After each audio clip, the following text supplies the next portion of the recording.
Okay, students, assalamu alaikum and good day to everyone. Let me let me welcome all of you in our resit batch of ATX June 2024. Since it is a resit batch, so let's just start with the question and then slowly and gradually I'll be discussing other things also. Obviously, you people are supposed to study the Finance Act 2023. And let's start. In this question, we'll be discussing the entire question, inshallah. Plus, I will also be discussing how to get a professional marks.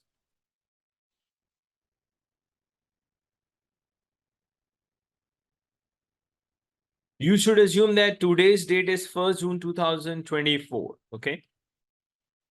It's a 25 marks question from section B. Calculate Stella's income after tax and pension contribution for the tax year 2024-25. If she does pay 90,000 gross into her personal pension scheme.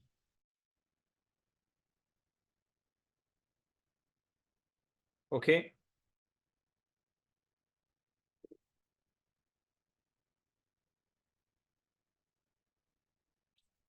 It's for everyone. It's for everyone. Whoever is giving paper in June 2024. So this class is for everyone. So calculate Stella's income after tax and pension for the tax year 2024-25 if she pays 90,000 gross into her personal pension contribution. So first you should be able to understand the requirement basically. In the final answer, whatever Stella's income is, from this income you have to deduct the tax, as well as you need to deduct the personal pension contribution.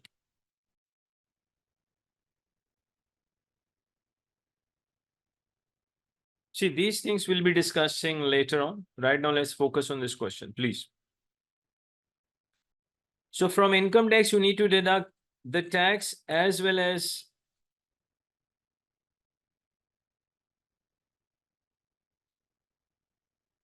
see, first, we need to know the income of the Stella and then just deduct the tax less personal pension contribution. Whatever the answer comes, this is the requirement. But obviously for this, we need to know what is Stella's income. Second, we have to calculate income tax liability according to the Finance Act 2023. And we'll see the personal pension contribution as well. 10 marks. B1. Explain how an amount withdrawn by Morris as lump sum. You have to focus on this lump sum, okay? Explain how an amount withdrawn by Morris as lump sum from her pension may be taxed. So you have to focus. When you will be explaining this, B part 1, so you're more focused, your answer should be around lump sum extraction of pension funds. Lump sum, that is very important, okay? 4 marks. B2. Advise Morris of the 2 relevant exemptions from inheritance tax which she will be able to use when making the birthday gifts, together with any conditions she will need to comply with in order to obtain them. How many marks? 6 marks. Advise Morris of 2 relevant exemptions, not 1, they're saying 2. From IHT, which she will be able to use when making the birthday gifts, and this together with any conditions she will need to comply with in order to obtain. So we'll be discussing this as well, basically. Let me welcome other students as well. Okay. See, in IST, when it comes to the exemption, basically the amount of the gift has to be up to £250 per tax year. The amount of the gift up to £250 per tax year. If you follow that, then it is exempt. It has to be £250 up to £250 per tax year, no matter how many number of recipients are there.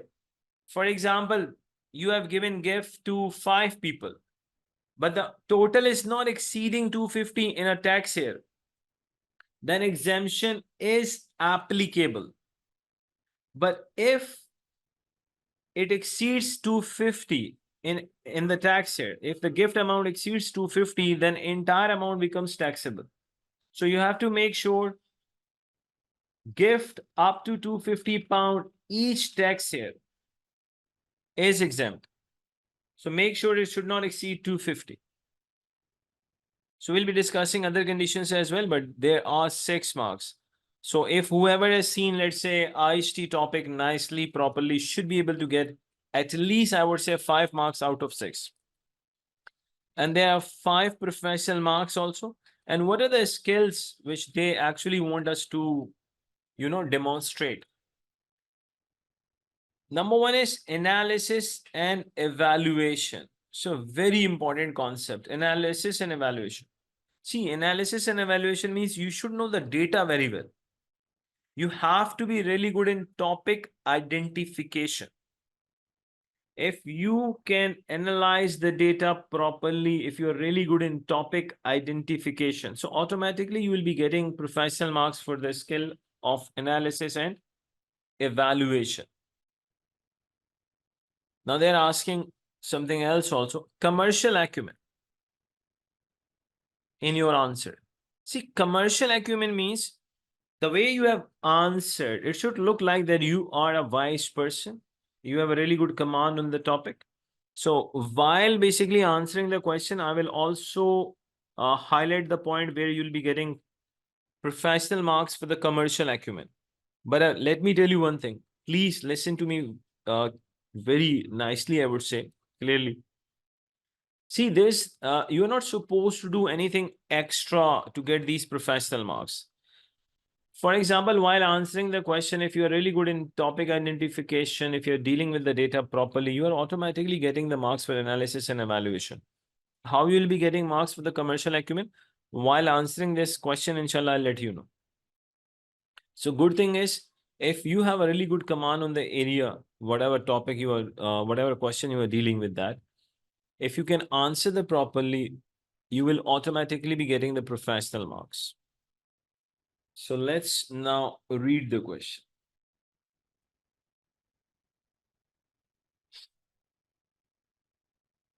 And good thing is, see, in Finance Act 2023, seriously, I would say there's no basis period calculation, which makes, I would say, Finance Act 2023 more easier. Even the 22 was easy, no doubt about it.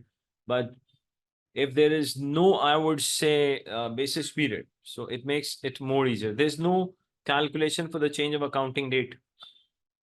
There's no calculation of terminal loss. Examiner will give you directly the amount of the terminal loss. So I think elimination of these topics, they have made ATX more easier. Another thing is, once again, ATX has achieved the highest passing rate among all 4 professional papers. It was 49% previously, and it is still 49%. Second highest is AFM, 46%. Previously, I think AFM was somewhere 45, but now it is 46. So ATX, again, a leading paper when it comes to passing the optional papers. Let's read the question. Stella and Morris, you should assume that today's date is 1st June 2024. Okay, let's assume, there's no harm in assuming. Your firm has been asked to provide advice to two unrelated clients. One is Stella, another is Morris, on the tax implications of Stella making an increased contribution to her personal pension scheme. See, she wants to increase the contribution in PPC. You have to be really good in number of areas. Like you have to be really good in, you know, in calculating adjusted net income. You should be really good in finding out the threshold income. We'll be discussing each and everything. Don't worry at all.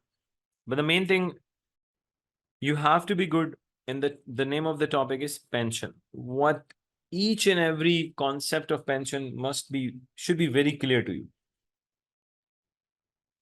Second, the receipt by Morris of lump sum payment. Lump sum. Again, the focus is on lump sum payment from a pension scheme. And inheritance tax exemptions available on proposed lifetime gifts.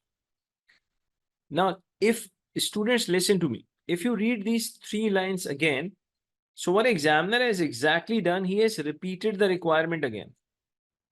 So it is a normal, I would say, tradition in ATX that you will be having a requirement in the requirement section as well as at the start of the question, you will be having the requirement as well in section B. In section A, I would say you will get all the requirements in the email from your manager. So your manager in section A loves to email you and you will be getting all the requirements in the email from your manager. In part B, normally you will be having all the requirements at the top of the question. Now let's read what they're saying regarding Stella. Stella is resident and domicile in the UK. See, whoever is resident as well as domicile in the UK, that person is supposed to pay tax on his or her worldwide income. Received a gross salary of 2,03,000 in the tax year 24-25. Okay. This was a substantial increase on the previous year. Fine. Does not have an occupational pension. Very important point. There's no occupational pension. You should know one thing. If an employee contributes in an occupational pension, then such contribution reduces the employment income. Repeat. If an employee contributes in an occupational pension scheme, then such contribution reduces the employment income. If employer is contributing for you in the occupational pension scheme, let's say your employer is very nice towards you and he's also contributing in personal pension scheme for you. Let's say you are an employee. Both of these payment by the employer for the employee, they are exempt benefit for the employee. And last point, if an individual is contributing for him or herself in the personal pension scheme, such contribution cannot be deducted. Such contribution cannot be deducted from the income. It has different implications, which we'll be discussing right now, inshallah. Stella has property income from a portfolio of unfurnished properties totaling 92,000 in the tax year 24-25. Wow. So I think Stella is the one who's generating a really big amount in UK. The salary is very handsome and property income is, I think that is awesome also. Has no other sources of taxable income. So I think quite right. Stella does not need any other taxable income. That is a good enough amount. But it depends on Stella how she spends the money. Wishes to make an increased contribution to her personal pension scheme in the tax year 24-25. Okay.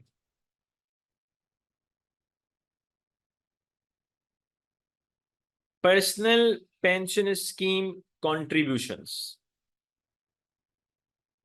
Stella has contributed 40,000 gross to her personal pension scheme in each of the tax year 23-24, 22-23, and 30,000 gross in each of the tax year 21-22 and 20-21. Now, let me just give you a little idea. Number one,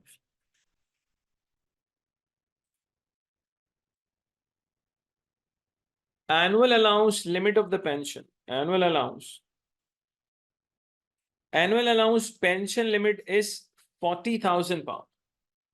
Annual allowance pension limit is 40,000 pounds.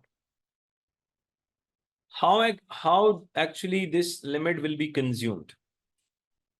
There are maximum 4 contributions which will consume this annual allowance limit. Let's say less gross PPC of employee, let's say. If employee is contributing in occupational pension plan, deduct that also. Employees contribution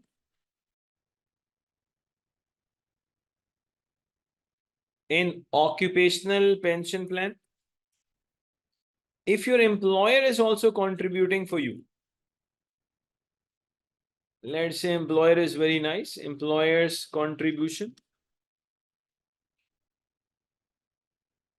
in occupational pension as well as personal pension. So these are the 4 ways in which this annual allowance limit will be utilized, will be consumed. Now there are 2 possibilities. One, let's say either you'll be having all 4 ways of consuming this 40,000 limits in the question, or maybe one of them, 2 of them, whatever it is. Let's say after deducting whatever contribution was available. Now there are 2 possibilities. One possibility that you are still having unused amount. Let's say if your answer is positive, it means you do have still unused annual allowance limit. Now the question is, if you have unused annual allowance limit, what to do with that? Please listen. Unused annual allowance limit. Unused annual allowance limit is carried forward for 3 tax years. And we use this on FIFO basis. Repeat. Unused annual allowance limit is carried forward for 3 tax years and it is used on FIFO basis.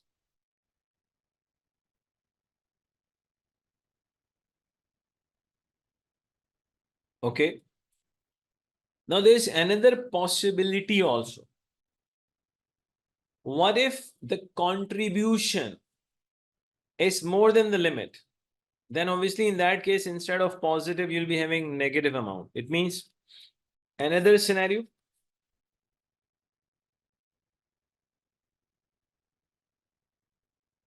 If contribution exceeds annual allowance. See, if contribution exceeds annual allowance, then the difference is if contribution exceeds annual allowance. I'm talking about which contribution? Whatever given in the question, maximum there are 4 contribution in the question. There's a possibility you might be having only 1 contribution, 2, 3, whatever it is. If the contribution exceeds the annual allowance, then the difference, for example, let's say it is 70,000 and you just have a limit of, I'm assuming only 40. There's no any other unused limit. It means how much you have contributed more than the annual allowance, 30,000. This 30,000 is actually treated as annual allowance charge. It is treated as annual allowance charge. And on this annual allowance charge, you have to pay income tax. You have to pay income tax. And applicable tax rates are from the non-saving income.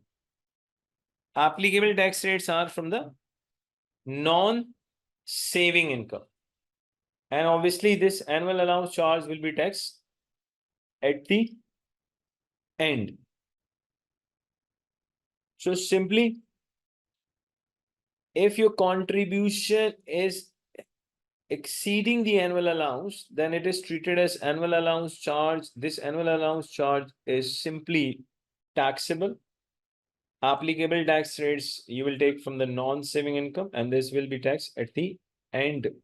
Let's say you have already applied tax rate on each and every income which is given to you. After that, you are going to deal with annual allowance charge. So obviously, whenever you're solving a question in ATX, so obviously there's going to be one possibility out of two. Either there will be an unused limit or the contribution exceeds annual allowance.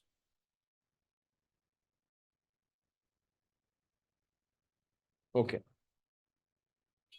Now, relating to this, there's one more concept. What is that? That is adjusted net income. ANI. If ANI exceeds 1 lakh, if adjusted net income exceeds 100,000, then the personal allowance, which is 12570, which is same, it was in the Finance Act of 2022 as well as in 23, it is same. So if your adjusted net income exceeds 1 lakh, then your personal allowance will reduce.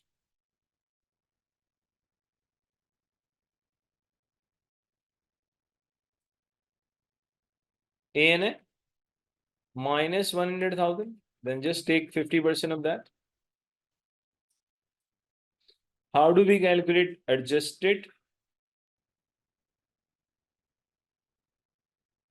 net income?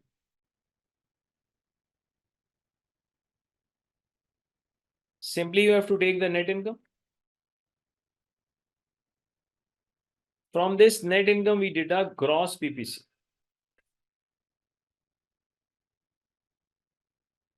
Gross personal pension contribution. We also deduct gross gifted donation. Gross gift aid donation. But let me tell you one thing. This gross gifted donation is not tax. In ATX, it is not taxable. So in ATX, you will have only net income and gross PPC. So it means the relevant format for us is take the net income and simply deduct gross PPC. That's it.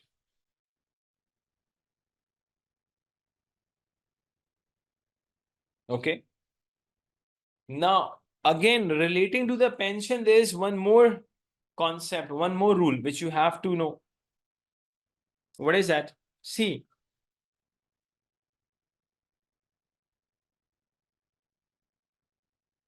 let me change the color of the pen.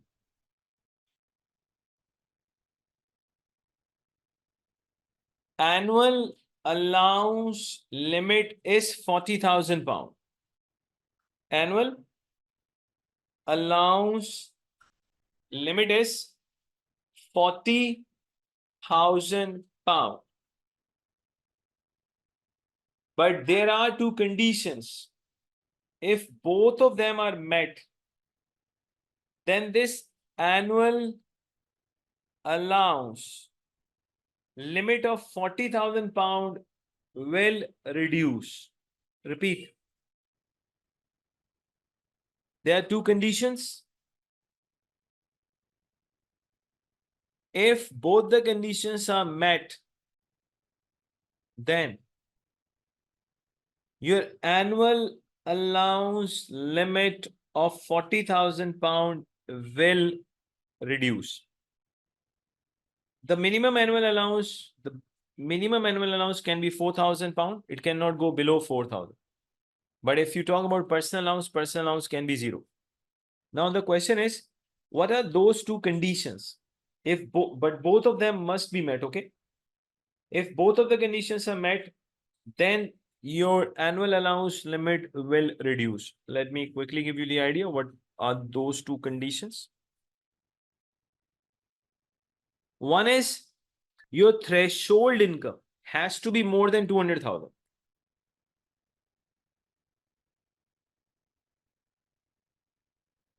Yeah, video will be available on the YouTube. Don't worry at all. I will upload the video. Inshallah, it will be available on the YouTube. No issue at all. Okay. So we were discussing there are two conditions. If both of them are met, then annual allowance 40,000 will reduce. One is threshold income.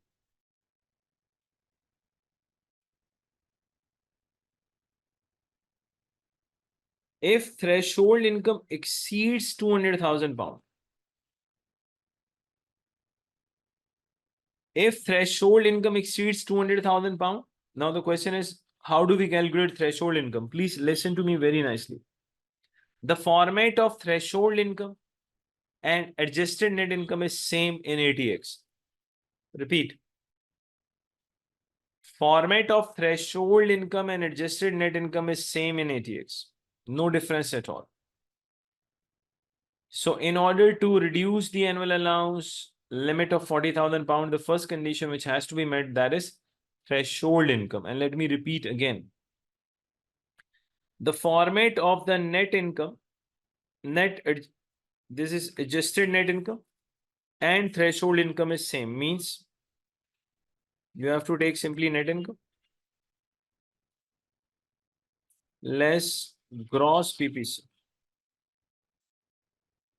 It is also considered as threshold income, but this time it has to be more than 200,000. This is condition number one. The second condition is your adjusted income. You can say adjusted total income.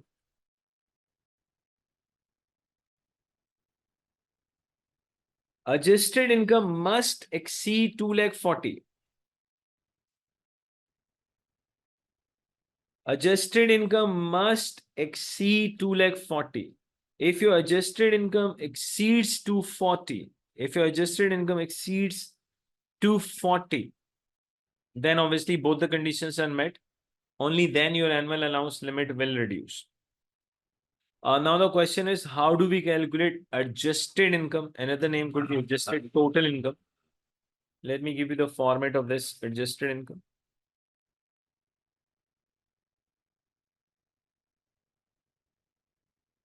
Just take net income. And you now have to add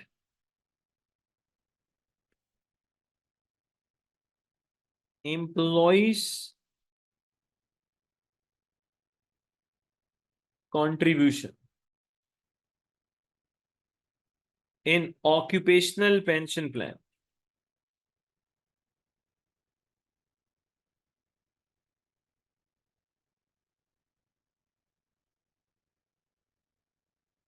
Plus, if your employer is very nice towards you, chances are less, but let's take a chance. Then add employer's contribution as well.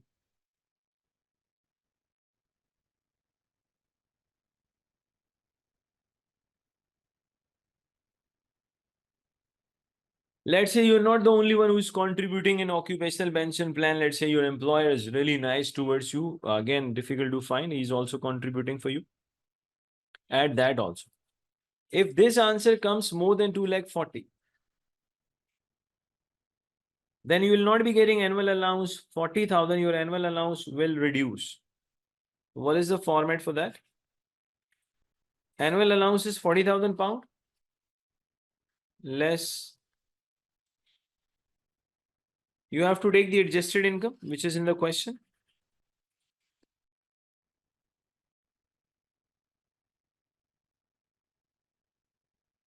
Minus 2,40,000 into 50%. And let me tell you one thing. Never forget one thing. Annual allowance is 40,000 pound. Assuming, I'm just assuming, okay, that your adjusted income is, let's say, 4 lakh minus 240. Obviously, the difference is 1 lakh 60. If you take 50% of 1 lakh 60, it is 80,000. But instead of writing 80, I'm writing just 36.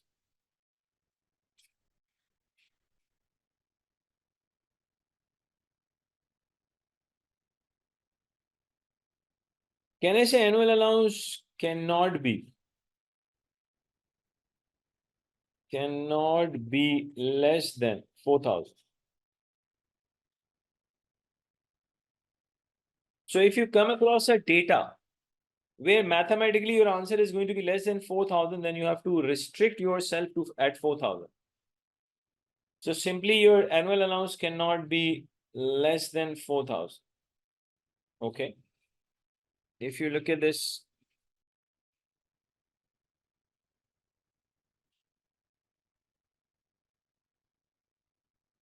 if your adjusted net income exceeds 1 lakh, then obviously your personal allowance will reduce. A very important point relating to this, if your adjusted net income is more than equal to 1,25,140, then your personal allowance becomes 0. Repeat. If your adjusted net income is more than 1,25,140 or equal to that, then your personal allowance becomes 0.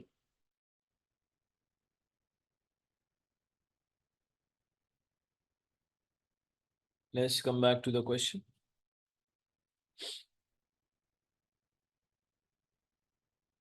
Okay, one more final point relating to this. See, we have discussed unused will be carried forward for how many years?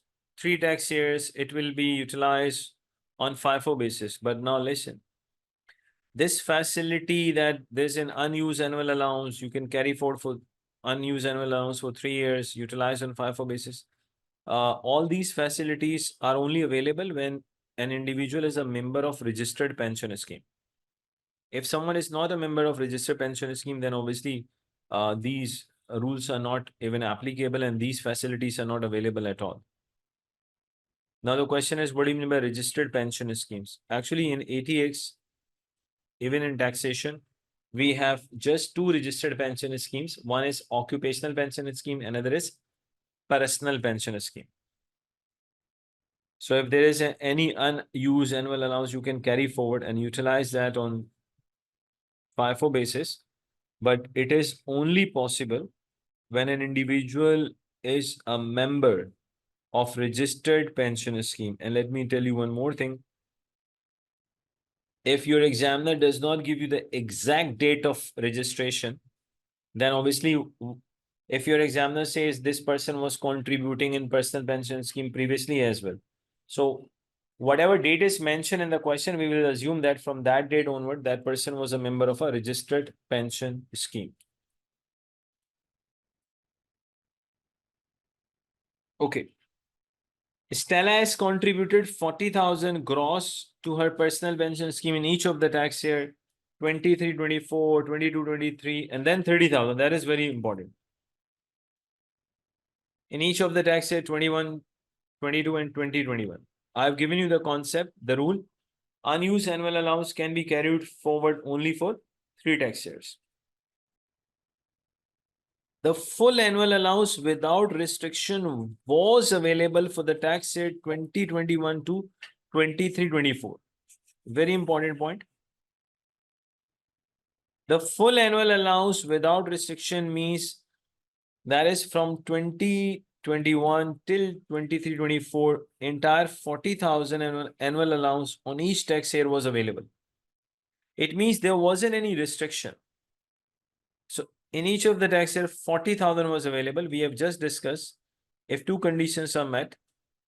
One is if threshold income exceeds 200,000 and your adjusted income exceeds 2,40,000, then your annual allowance limit will reduce. But examiner has given you a very good, I would say, point over here that in the previous tax year, there wasn't any restriction. So it means entire 40,000 was available.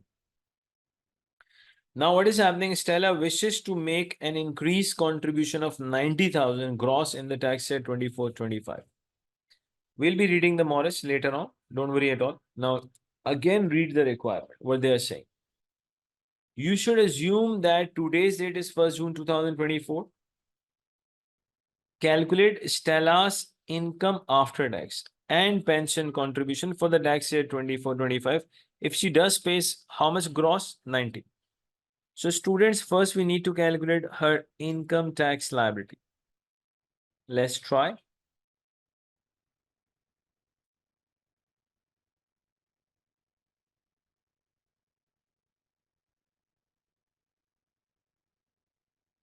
So let's simply calculate Stella. Stella's income after tax and pension contribution.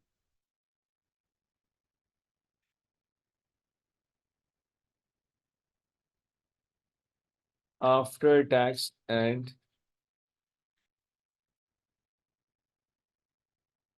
pension contribution.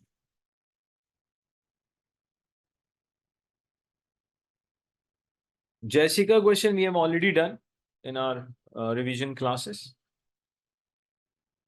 Okay, now let's see.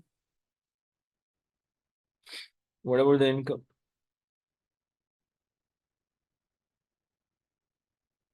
Stella receives a gross salary of 2,03,000. This is the only employment income. And the property income is 92. So you can see the amount of income which she is generating, mashallah.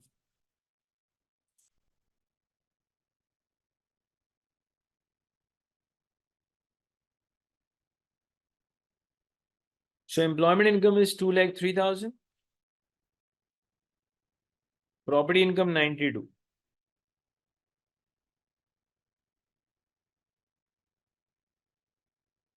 Obviously, if I add 2 into 3, I'll get 5 and 295 simply. That is your net income. Now, the first thing we need to check, either Stella is going to get personal allowance or not, because the amount of the net income is far more than 1 lakh.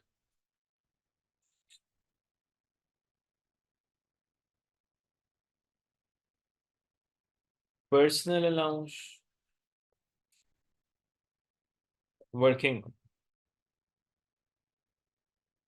Let me just show the working over here. Can I say first we have to calculate adjusted net income?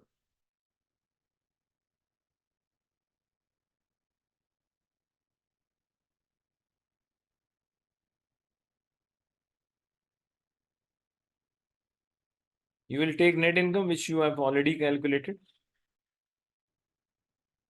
2,95,000 less gross PPC. How much gross Stella wants to contribute? 90,000.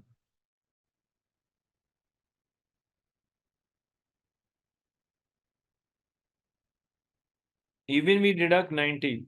Oh, you can see that.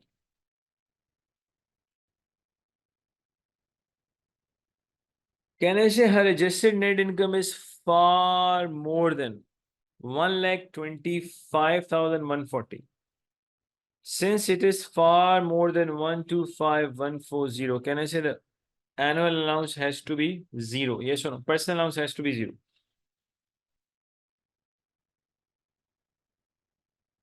So ANI is actually more than 1,25,140. So therefore, personal allowance is 0. So working one, simply the personal allowance is 0. So entire net income of 2,95,000 becomes the taxable income.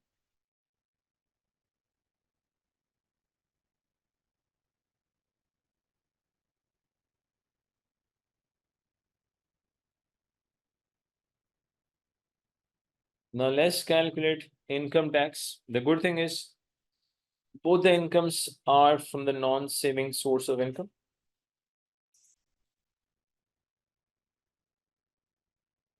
So before calculating income tax, we have to increase, can I say basic as well as higher rate band by the gross PPC. So let me show you one more working. Working two somewhere here.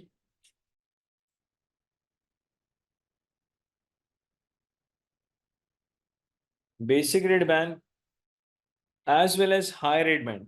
Can I say basic as well as higher? Both the bands will increase by gross PPC.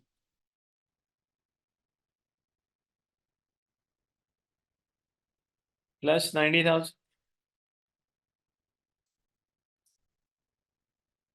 So can anyone use the calculator for me, please? 37,700 plus 90. Higher rate band. Now we know that higher rate band limit is 1,25,140. It has changed. Previously, it used to be 150.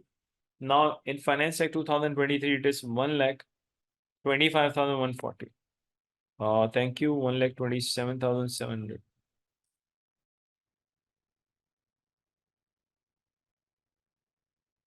So I have to add 90 as well here. Please, I need help. 2,15,140. Thank you. So simply your basic and higher rate band limits, they have increased. Okay, fine. So 1,27,700 into 20%. Working two. Please, I want you to use the calculator. It makes little bit fast, please.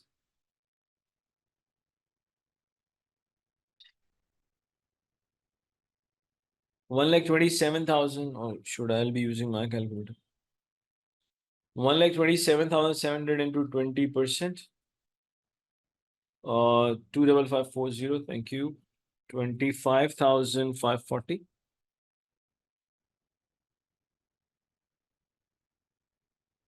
Okay, students, you can see that this taxable income is even higher than the limit of higher rate band. Am I right? The taxable income which we have to tax is even higher than the higher rate band, which means that the difference of 1,27,700 and 2,15,140, the difference will fall in higher rate band because this 2,95,000 is even higher than the higher rate band. So the difference of 2,15,140 minus 1,27,700, or if you take the difference of these two values, it will be same obviously. So can anyone tell us? 87,440. 87,000. Please use the calculator. Into 40%. 87,000. 34,976.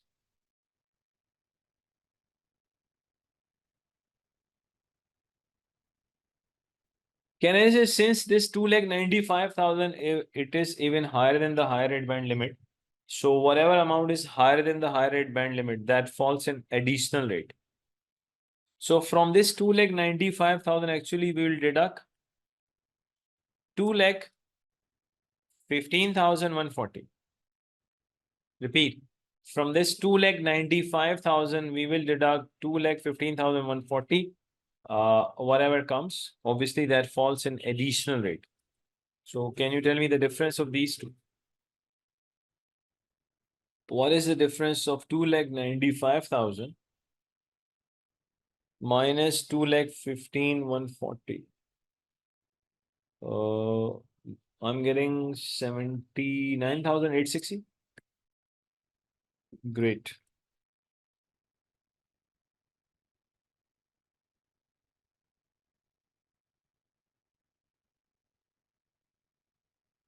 Applicable tax rate is obviously 45%. What is the amount? 35,937.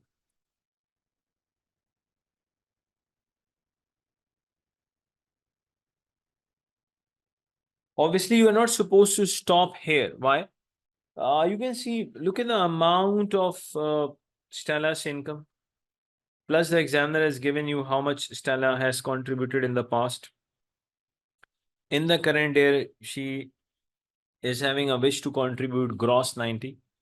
So, by looking at the amount of 2,95,000 and by looking at her adjusted net income, which is in fact, look at this. Look at this adjusted net income, it is more than 200,000. As we have just discussed, the format of adjusted net income and threshold income is same. And we know the rule. If threshold income exceeds 200,000 and adjusted income exceeds 240, if both the conditions are met, then annual allowance, obviously, in the current tax year will not be 40, it will be less than 40. But annual allowance will only be reduced when two conditions are met. So it can be seen the number one condition is in front of us, which is met because the threshold income is actually more than what? 200,000. So let me show you one more working. Working 3. We are just repeating the working, nothing else.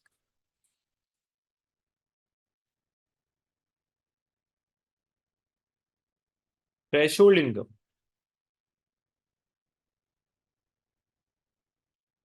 Net income is 2,95,000 less gross PPC.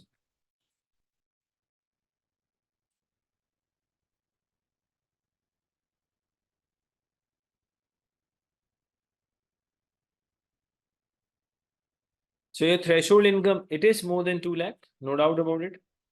Now let's see adjusted income.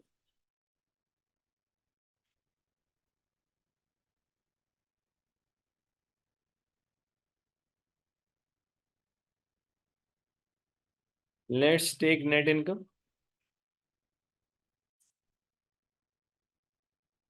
Can I say in the question number 1, it is categorically mentioned there is no occupational pension plan. So obviously, then contribution of employee in OPPC will not arise at all. There's no such thing in the question. It means at, can I say employees contribution in occupational pension plan we do not have.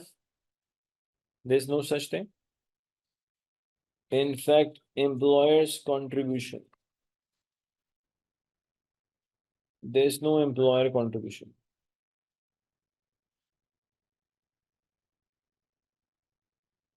So entire 2,95,000 is your adjusted income, which is more than 240. Now a very, very important point. You have to explain the examiner. Let me tell you.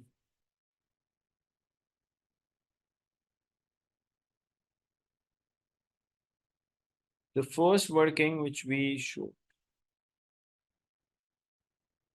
We calculated the adjusted net income and then we have just shown our examiner that ANI is more than 1,24,000, 25,140. That is where personal allowance is 0. Now, obviously, both the conditions are met. Adjusted income is more than 240 and threshold is more than 200,000. Even though both the conditions are met and you have obviously shown in the working, but still you have to write a rule nicely. And after that, show the how much annual allowance is available. It means simply adjusted net income.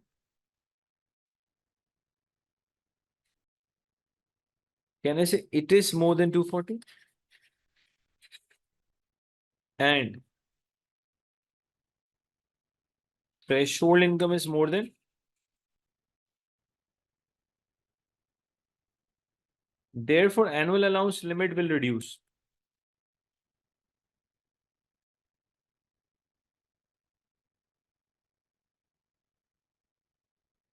In current tax year, because in the previous tax year, there wasn't anything. In fact, it is mentioned in the question that previously entire annual allowance was available. So annual allowance limit in the current tax year, which is 24-25. So annual allowance limit in the current tax year 24-25 will reduce. Let's see.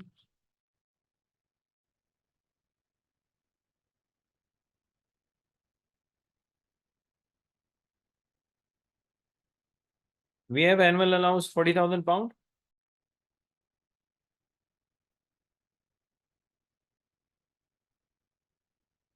$295. Please, I want someone to use a calculator. 295 minus 240 multiply by 50%. Please quickly answer.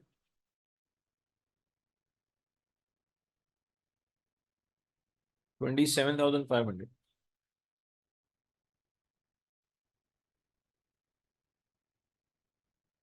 So it means 12,500.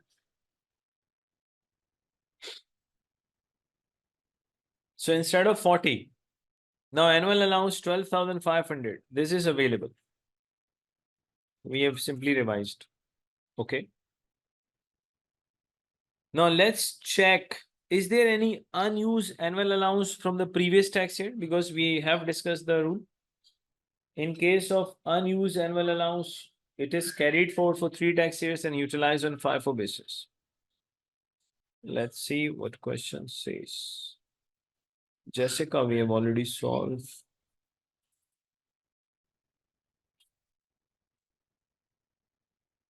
Number one, the current tax year is 24-25. We are actually working for 24-25. Okay. We have discussed unused limit can be carried forward only for 3 tax years. Utilized on FIFO basis. If the current tax year is 24-25, it means if I go 3 tax year back, so it will be, can I say 23-24, 22-23, 21-22. First of all, unused limit of 21-22 will be utilized because unused limit of the tax year is carried forward for 3 tax year and utilized on FIFO basis.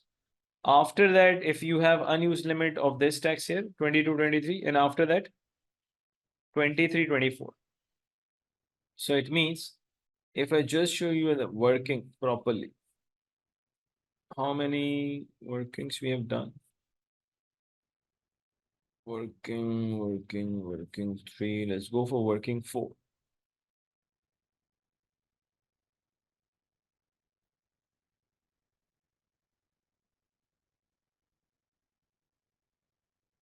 Now we need to check exactly what annual allowance is available in the tax year 24-25.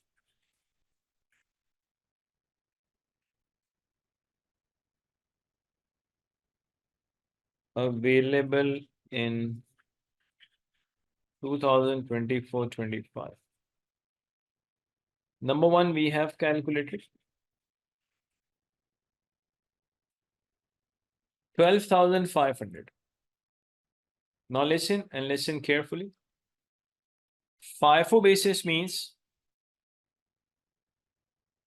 obviously after the current tax year.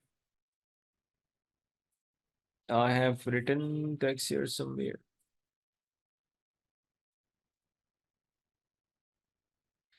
You will be using the unused limit from 21-22, then 22-23, and then 23-24. So it means that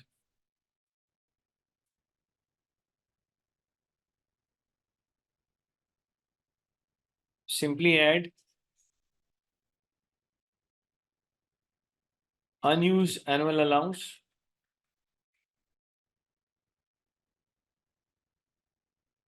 from number one is going to be 21-22, then 22-23, and then obviously Now let's see what question says. How much she was contributing previously?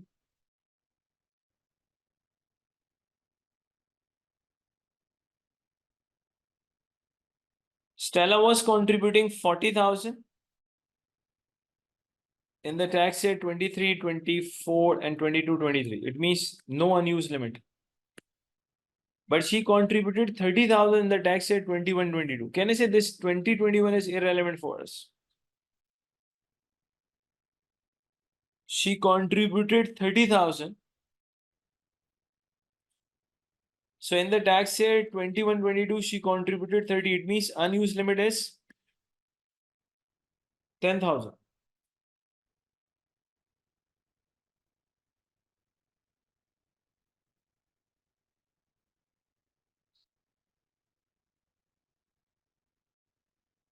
Forty minus her contribution is just 30.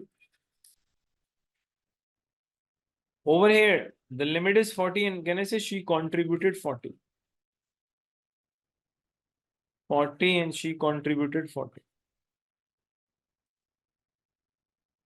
So logically, the maximum amount in the tax year 24, 25 is how much? 12,500 plus 10. That is 22,500. But the problem is how much she wants to contribute. That is very interesting. Students are saying this in annual allowance charge. Let's say how much she wants to contribute.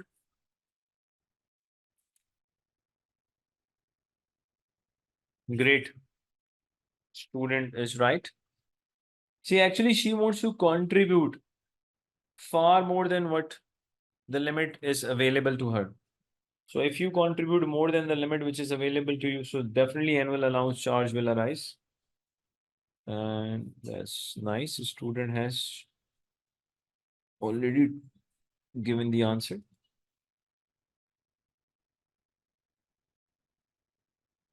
So annual allowance charge. She wants to contribute 90, but available limit is only.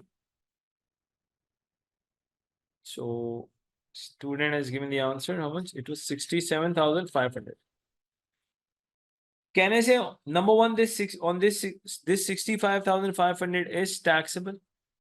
Second, we will apply the tax rate from the non-saving income, and we are already in the additional rate band, if I'm not wrong. We are already in the additional rate. It means 67,500 into 45%. And which working is this? Working number.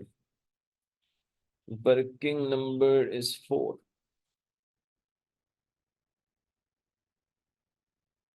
Please, I need the answer. 67,500 to 40 or 45%. 30,375.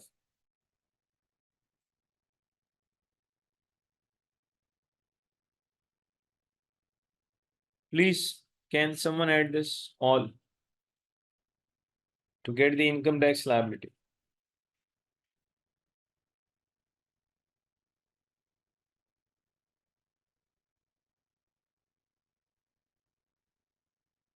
Please, I need income tax liability.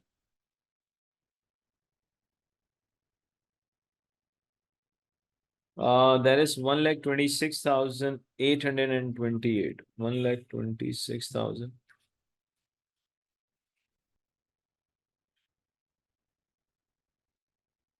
So it is 1,26,828. Okay. But again, this is not the final answer. Question says calculate Stella's income. We know her income, but from her income, you need to deduct. Number one is tax, second, the contribution. So let's calculate.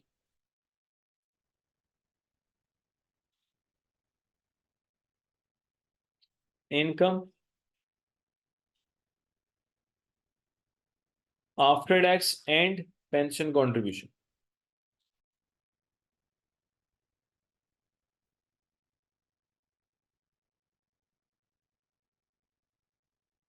We have already calculated net income, which is 2 lakh I think 95,000 if I'm not wrong.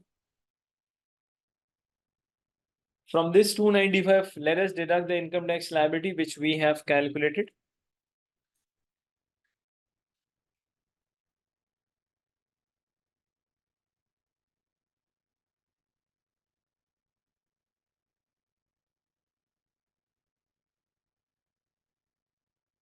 So only you are not required to deduct only income tax liability. They are asking deduct also what? Pension contribution.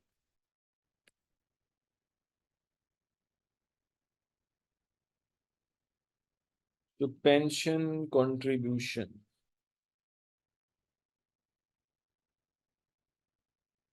Please student look at this. She has contributed 90,000, but the examiner has written it is 90,000 gross. We know that in personal pension, whatever you contribute, actually it is 80%. 20% is paid by HMRC. It means her actual contribution is not 90. Her actual contribution will be, can I say, 80% of the 90,000. Actually, the outflow of the cash will not be 90,000. The outflow of the cash will be 80% of the 90. If I take 80% of 90, it is 72,000. An examiner is asking us to calculate Stella's income after tax and pension contribution. So it means you need to deduct two things. You have to deduct income tax as well as pension contribution. But in pension contribution, please, you should know one concept very well, the rule very well. Whatever individual contributes, it is 80%, 20% is paid by HMRC. An examiner has categorically written 90,000 is the gross amount. It is not the actual amount which Stella has paid. So it means the payment is 80% of 90,000.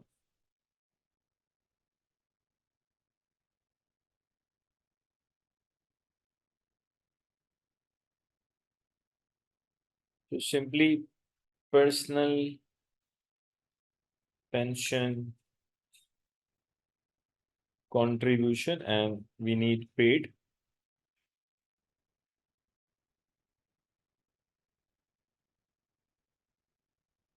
Now what is the final answer?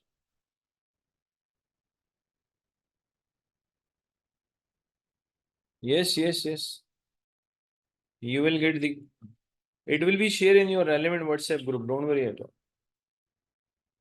And whoever is enrolled, I think everybody knows that these documents are uploaded on the portal as well. 96172.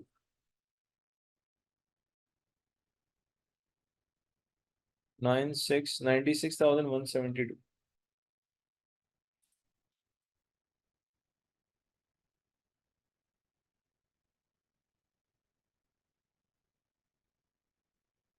This is simply your income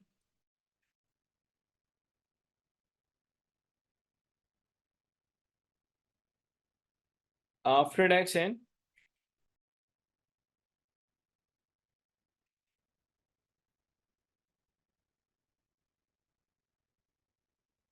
pension contribution. So students, you can see one thing. This is your final answer. Obviously, to reach here, you have done number of things. We did discuss concept of ANI, threshold income, adjusted income, all these things. So obviously, in a 25 marks question, you should not be expecting a one topic. The examiner is going to ask number of topics. Again, it's a normal tradition in ATX. Let's go towards part B.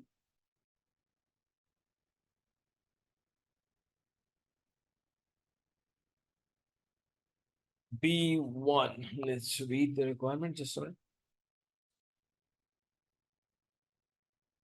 B1. Explain how an amount withdrawn by Morris as lump sum from her pension may be taxed. How many marks? 4 marks. Again, the focus is on lump sum. Okay. Now, let me tell you one thing. Basically, let me just give you the idea somewhere here. Basically, we have lifetime allowance limit, and that limit will be given to you in exam. The lifetime allowance limit is 1,073,100. I just want to give you the idea, okay? Then we'll be discussing properly, inshallah, B1. Basically, the lifetime allowance limit is 1,073,100, okay? Logically, individual can get 25% lump sum, but lower of two values. Number one is lifetime allowance, and the second is available funds in the pension, whichever is lower. So 25% of that amount is exempt. Second, what if the amount, basically we have to focus on lump sum. So that is why I'm giving you the idea. 25% lump sum lower of annual allowance, lower of the lifetime allowance, and available funds in the pension scheme is exempt. What if your amount is more than the annual allowance limit? If your amount is more than the lifetime allowance limit, then obviously additional amount you can take lump sum, but on additional, when you take the additional amount, additional means the amount which is over and above the lifetime allowance. You can take that amount as lump sum, but you have to pay tax 55%. So let's read the question and then we'll be discussing these points, inshallah. And this lifetime allowance limit will be given to you in exam, okay? So this requirement actually relates to Morris. Let's read. Morris is resident and domicile in the UK and is widowed, okay? Has 3 married children and 5 grandchildren under the age of 12. Attained the age of 68 on 30th January 2024 and decided to vest some of her pension benefits on that date, okay? She should have taken earlier, but now she has decided. Wish to make regular gifts to her family. In order to reduce IHT, will come to that. Don't worry at all. Personal pension funds. Please, that is very important. This data is extremely important. Morris had a money purchase pension scheme which has valued. Can I say the value of the fund is more than the lifetime allowance limit? Lifetime allowance limit is 1,073,100. Morris would like to some advice on the tax implication of drawing lump sum from this pension. Lump sum from this pension, okay? Morris need lump sum. B1. The name is Morris. Lump sum, let's say pension income. Now please listen and let me repeat again. Actually, the rule says 25% lump sum lower of lifetime allowance and available funds in the pension is exempt. Can I say in our question, available funds are more than lifetime allowance, which means that 25% of, can I say, 25% of lifetime allowance will be exempt. Am I right?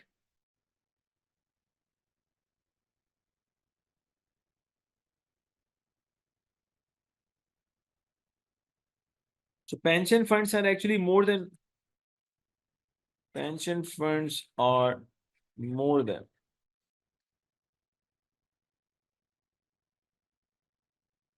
lifetime allowance. And let me repeat again and again, I'm repeating this lifetime allowance limit will be given to you in exam.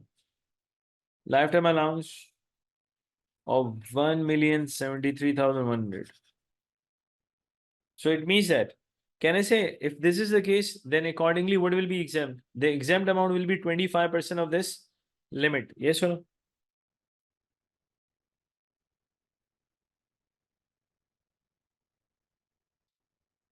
Accordingly,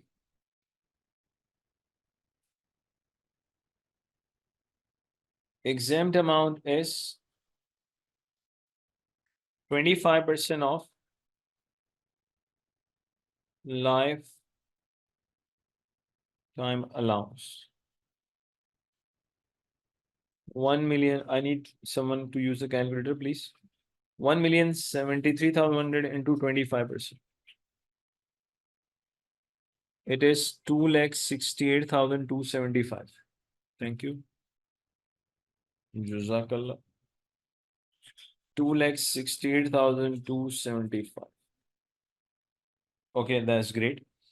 Now, another point you have to mention regarding since the amount is even more than the annual allowance limit. So, what is the rule of getting excess amount, lump sum? If the excess of the funds which is over and above the lifetime allowance, if taken as lump sum, what is the rule? 55% charge. Perfect.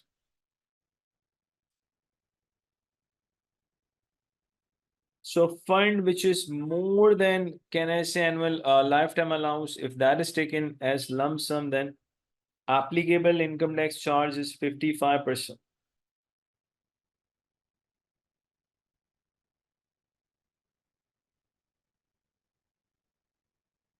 So we have fund available. They have given us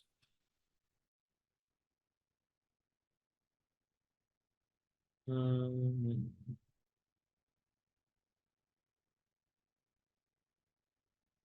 1,550,000.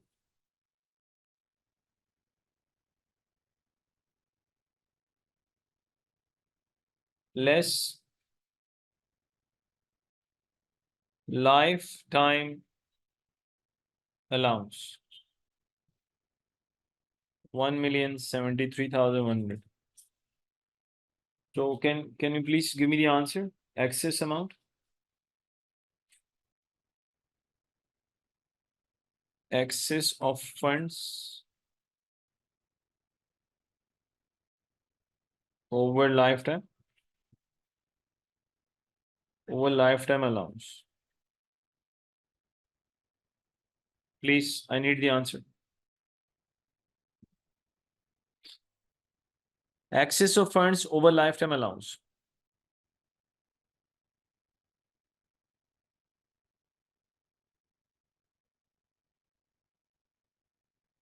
Four lakh 76,900. 4,76,000. Can I say excess of funds over lifetime allowance? This excess is tax. On this excess, income tax charge is 55%. So lump sum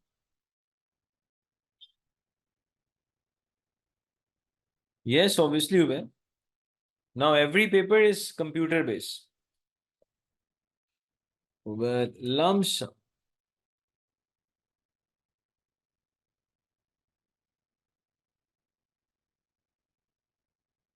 If we take this lump sum, then we have to pay how much? 55%.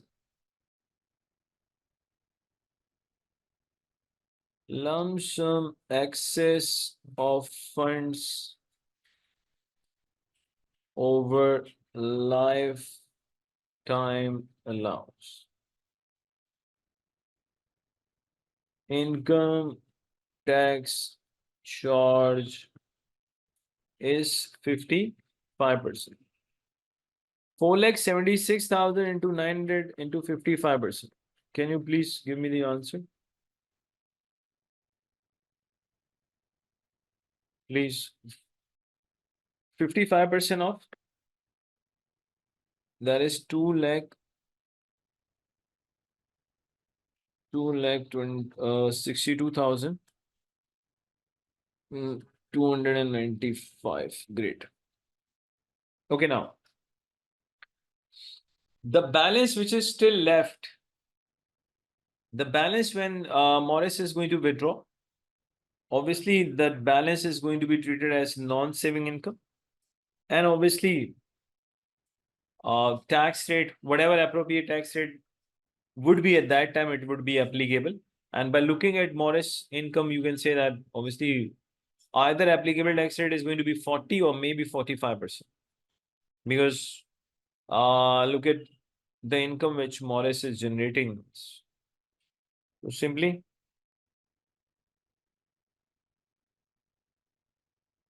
withdrawal of the balance from lifetime allowance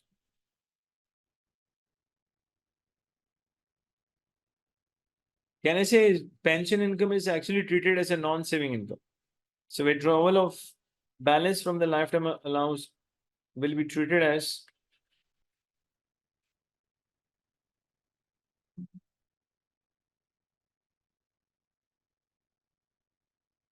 non-saving income.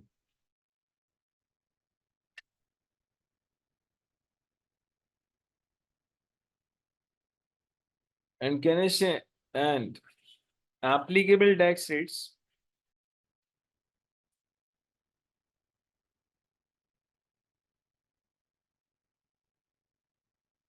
it will be, can I say, applicable tax rates would be 40,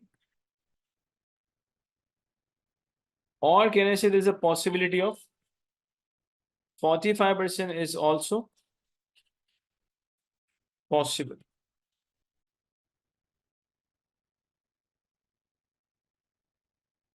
Why 45% is also possible? Can I say, look at her income, which is, they have mentioned something.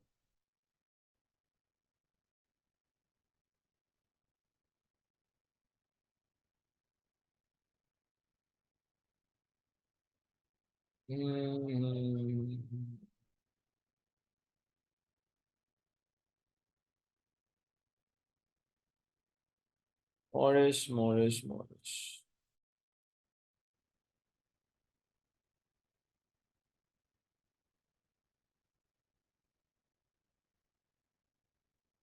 By looking at amount of income, we can say Morris is going to pay either 40 or 45%. Otherwise, you can write one more thing. Simply, you can write whatever will be the appropriate rate that will be applicable. Appropriate rate will be applicable. Appropriate rate could be from the non-saving income.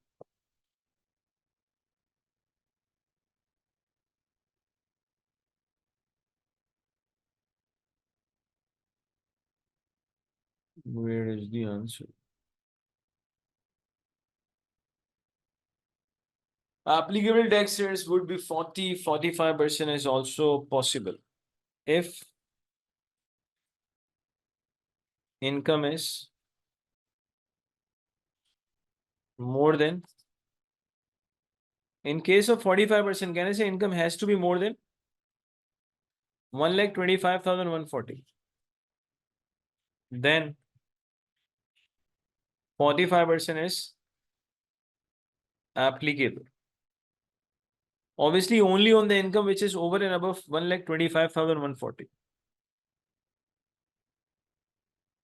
I think regarding how the main question was, Morris is more interested in lump sum rather than what is going to be done with the balance of the amount. But you have to also mention what will be done with what is the treatment of the balance of the amount as well. Now let's go back to the question again. B2.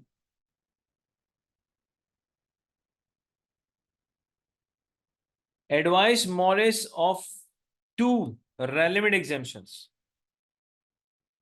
from IST, which she will be able to use when making the birthday gifts together with any condition. We'll come to this. Do we have any other information? Assets and income.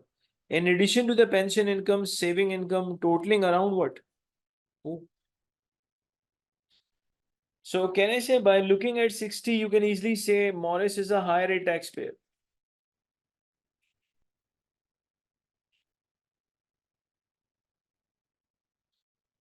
So you can add this as well in your answer.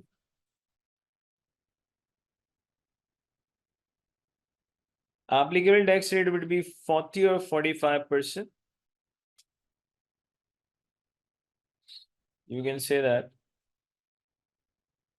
Why we are saying 40 or 45?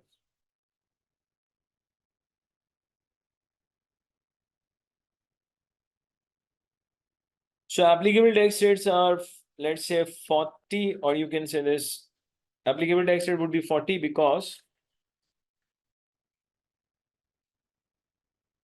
Morris is a higher rate taxpayer. Now you can say that. Or 45% is also possible. 45% is also possible if income exceeds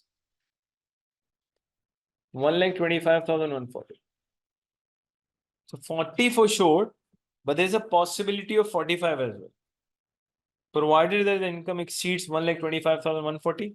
So obviously the income which is more than 125, 140, that on that income we will apply 45%.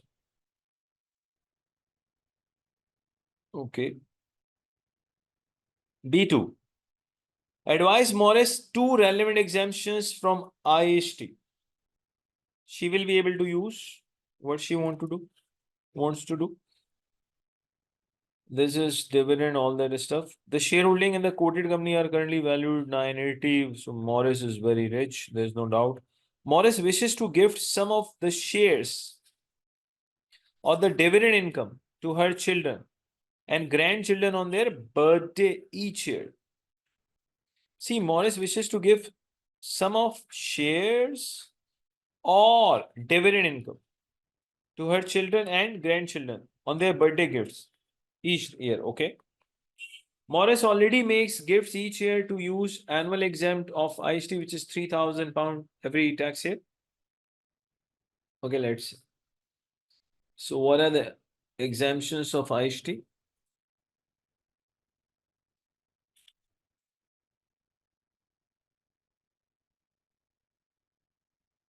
So basically, we just need to discuss lifetime exemptions, but obviously according to the question, okay? Nothing else. You're not supposed to discuss marriage exemption. You will not be getting any marks at all. It is not in the question. So IST, simply lifetime exemptions.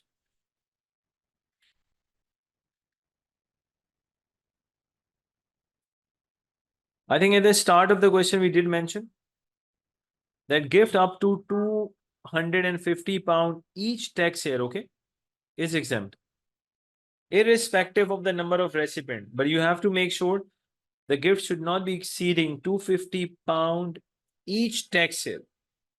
This £250 is each tax year. It is not per recipient. It is per tax year. So simply, Morris can get a small gift exemption.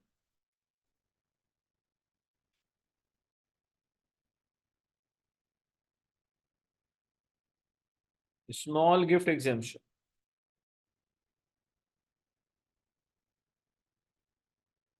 So in order to get the small gift exemption, Morris will have to make sure that amount of the gift should not exceed £250 each tax year.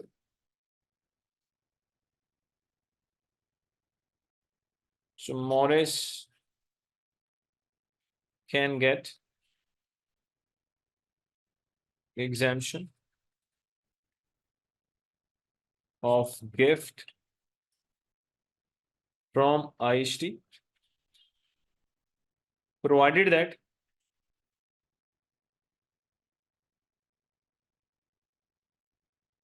amount of the gift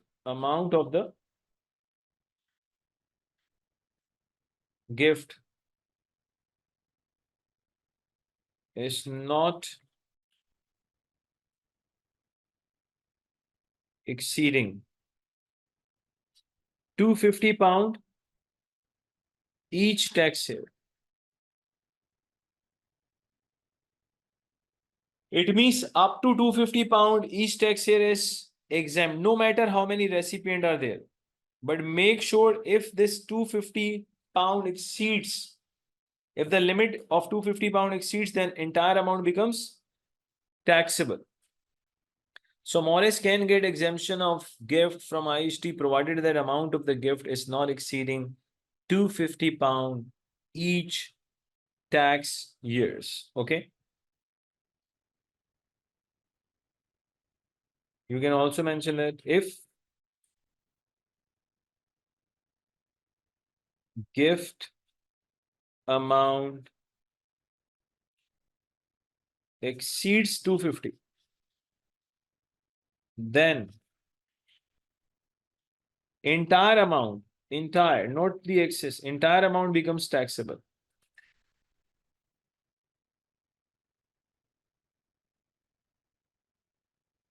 So a small gift exemption, this is one.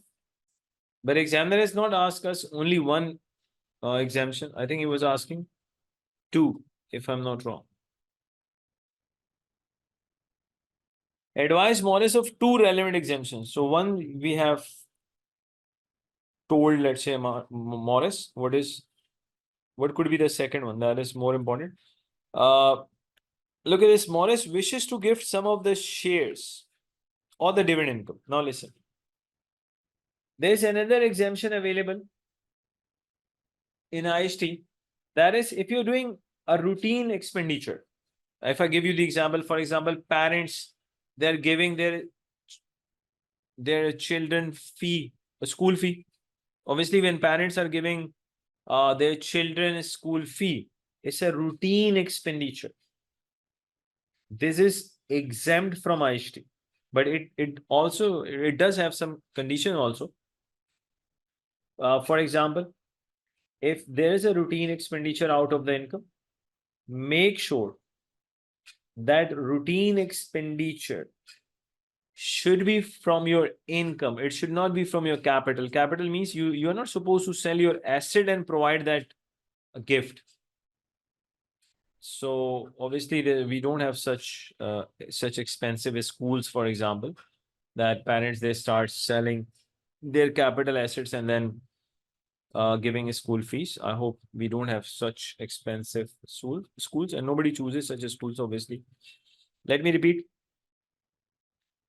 So the normal expenditure out of income, that is, they are also exempt, but provided that such expenditures should be given out of the income, not from capital. Means instead of selling the shares and giving the gift, you should be providing, let's say, from the dividend income. Another condition is such normal expenditure should not reduce the living standard of the donor. Repeat, such normal expenditure out of income should not reduce the living standard of the donor. See, if this is the case, then obviously your normal expenditure out of income, they will be exempt. So exemption is available. And let me tell you one more thing. As I given you the example, parents, they are paying a school fee. So obviously each school is not charging the same fee. Each school is charging a different fee. So such expenditure which are out of income, they are exempt and we do not have any limit on that. Make sure just you need to meet the conditions like they are out of your income, they are not from your capital. And after making such normal expenditure of out of income, donor living standard is not affected. So if this is the case, then obviously your normal expenditure out of income, they are exempt and there's no limit on that. Okay. So exemption of normal expenditure out of income. We do have another exemption. Exemption for normal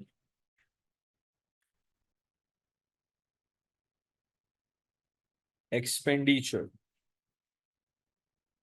out of income. They will be exempt, but with obviously you need to meet few conditions.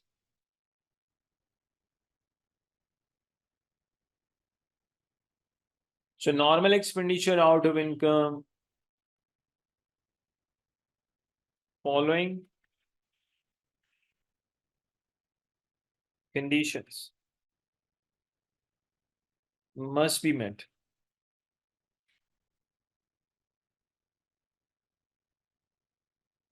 Okay, can I say when I'm again repeating the same example again and again, when the parents they provide a school fee, they do not provide only once. You will see a regular pattern of providing the gift, school fee, yes or no? So there has to be a regular pattern. I think they have mentioned in the question also.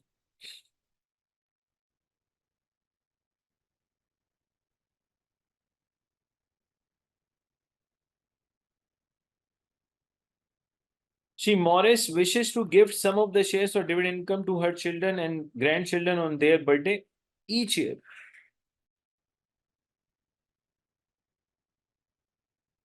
So this gift is not going to be just one off. There will be, you'll see a regular pattern of giving this gift.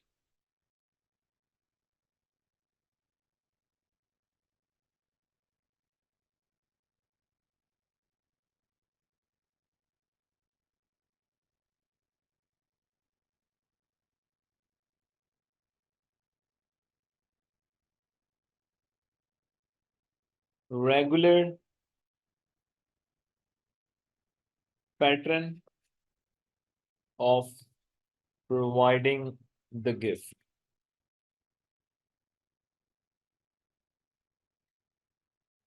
Can I say gift should be from the income, not from capital? The gift should be out of income, not capital. It means Morris is not supposed to sell the shares. Morris should be providing a gift out of income. Let's say from the dividend income, you can do that. So it will be in the form of cash rather than selling the shares and providing the gift. So gift should be out of the income, not capital. Another point, such gifts should not reduce living standard of donor. If this is the case, then obviously your normal expenditure out of income is exempt. And let me tell you one thing, there is no limit on this exemption.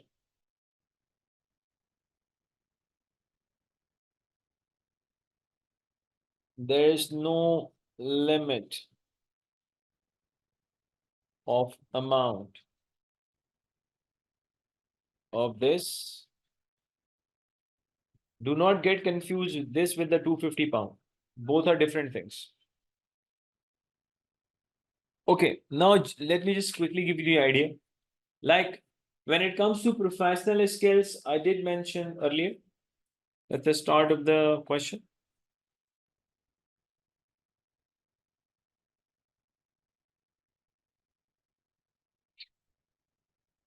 See, analysis and evaluation means obviously you have to know the data very well. If you know the data very well, you'll be getting this marks.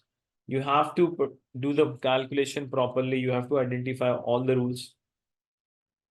Now, how you will be getting the commercial acumen marks? That is very important. Okay. I think while answering this question, if I'm not wrong, the Stella one, while answering this Stella one, we did highlight the concept, the rule, where annual allowance limit will be reduced. Annual allowance limit will reduce if the two conditions are met. And obviously, in this question, both the conditions were met, and we did show the calculation that instead of 40, the annual allowance limit was reduced to other amount. So if you have that skill to show such calculation, you will be getting a commercial acumen marks. Plus, there was one question on this, Morris, regarding lump sum extraction. See, in lump sum extraction, commercial acumen means if you are a commercially wise person, you must know the limit of lifetime allowance. You must know the limit of lifetime allowance.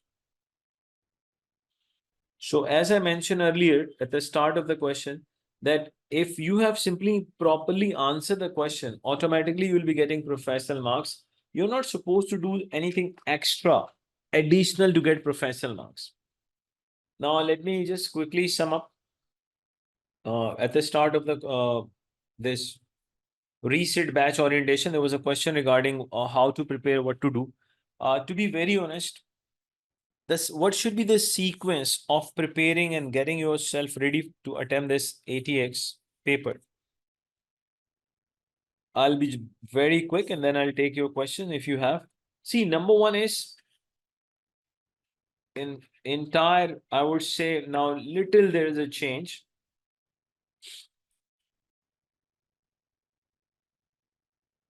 ATX Finance Act 2023.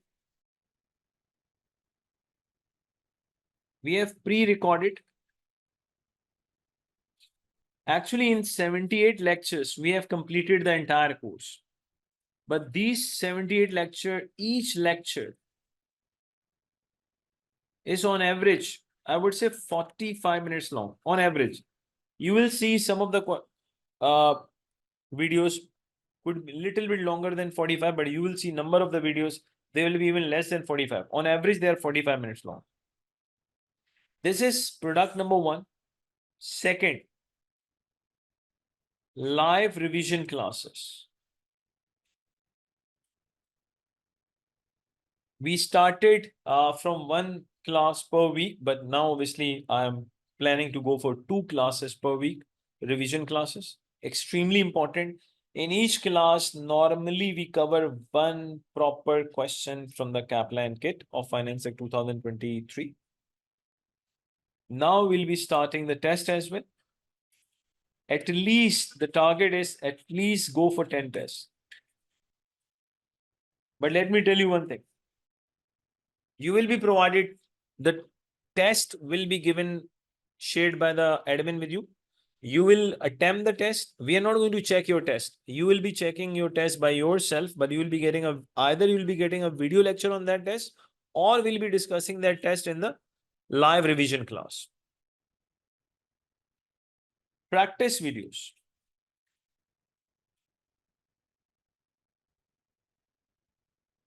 Let's say from 79 onwards, all are practice videos. So from 79 onwards, the plan is to go at least to go for 110 plus videos. So from 79, the target is to go 110 plus. Let's say it could be from 79, we can go till 120. All will be practice videos. So seriously, if you have given the test, you have seen and you have let's say attended all the live revision sessions, practice videos. Plus, in this attempt, we have introduced one more thing. Inshallah, we will conduct that class also. Live grand revision class will be there, inshallah.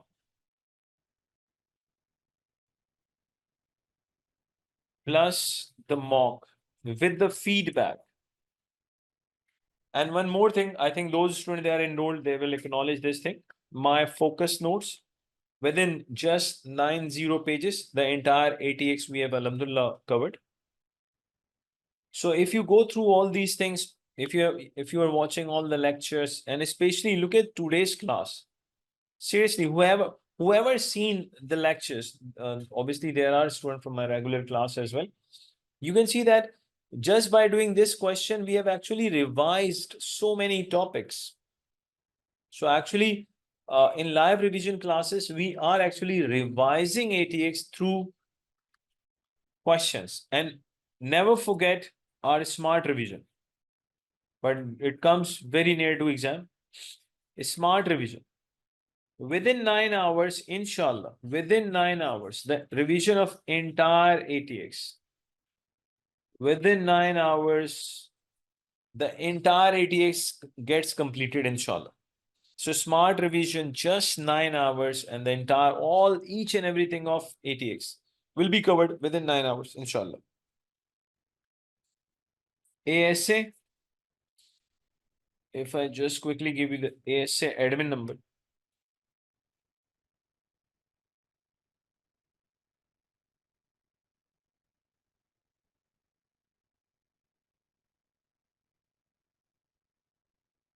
If you're outside the Pakistan, 0092 333 666 214. Those students, they are within Pakistan.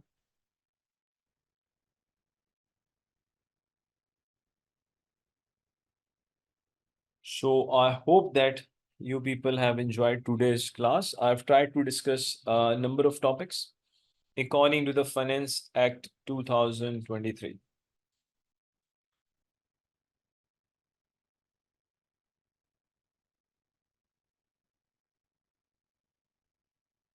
Each and everything is available in each and if you join resit batch, you will get each and everything.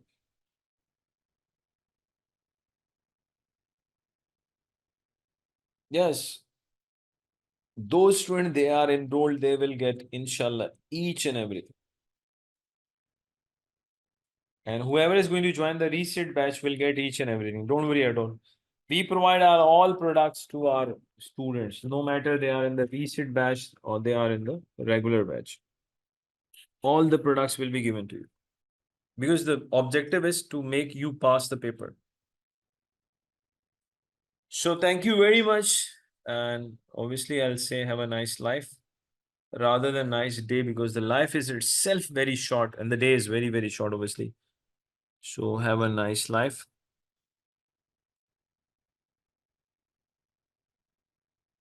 Okay, there's one question from Obed, I believe. Obed, well, if you have joined my course, so I think, if I'm not wrong, there are other students as well. I have shared the focus notes as well. Plus, you should be having the access of the lectures. Oh, you joined today, Obed. Please, yeah. Admin is going to give you each and everything. Don't worry at all. Inshallah. By morning, you'll be getting each and everything. That's why I was surprised that if you join. Okay, thank you very much. And thanks a lot. Okay, guys. Okay. Assalamu alaikum.